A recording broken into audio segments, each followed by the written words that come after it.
Hello, I'm Anatole, and this is my review of Swamp Thing Season 1, Episode 3, titled He Speaks, and it scored 9.6 on IMDb. I'm recording this right after the episode airs, so at this point in time, there are only a few reviews on IMDb, so it could be small sample size. However, when I recorded my review for episodes 2 and 1, those reviews also were very shortly after the episode had aired, and the scores did not move much. And so far, as the season stands, episode 1 has 9.1 on IMDb, episode 2 has 1 has 9.0, 2 has 9.1, and 3 has 9.6. I mentioned this because although I normally mention the review at the start, the score on IMDb at the start of my review, the fact that Swamp Thing got canceled has led many people to speculate if there were creative differences on the set or if it was because of financial reasons.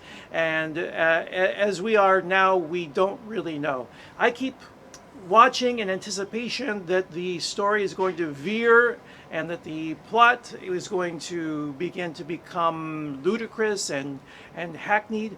But so far, with these first 3 episodes, I love this series. So I am as curious as anyone else why this show got canceled.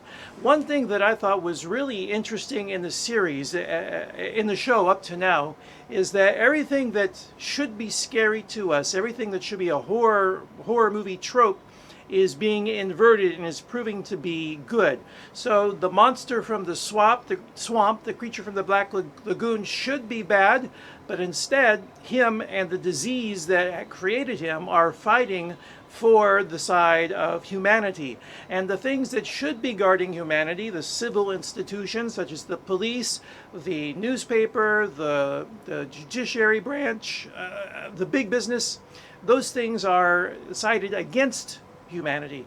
So this subverting of expectations, to use that buzzword of late, I think has been quite successful so far, because this show is trying to straddle 2 genres, and that's the horror and the superhero. So at one point you are going to have to subvert the normal horror movie trope, because it's not going to be a normal horror movie or a horror TV show. And then the last thing I wanted to know was just kind of where all the plots are.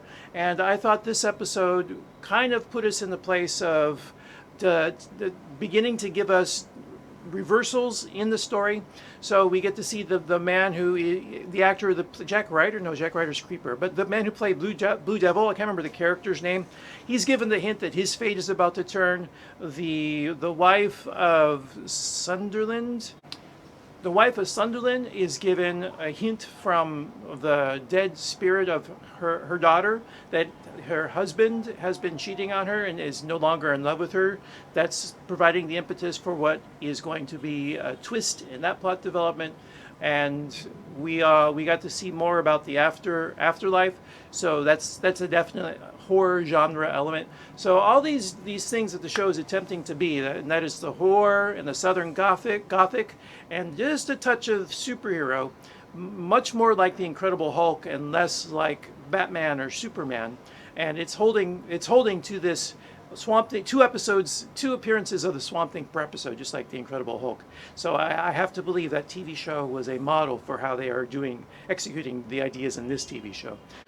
That's all for now. Take care and be well. Goodbye.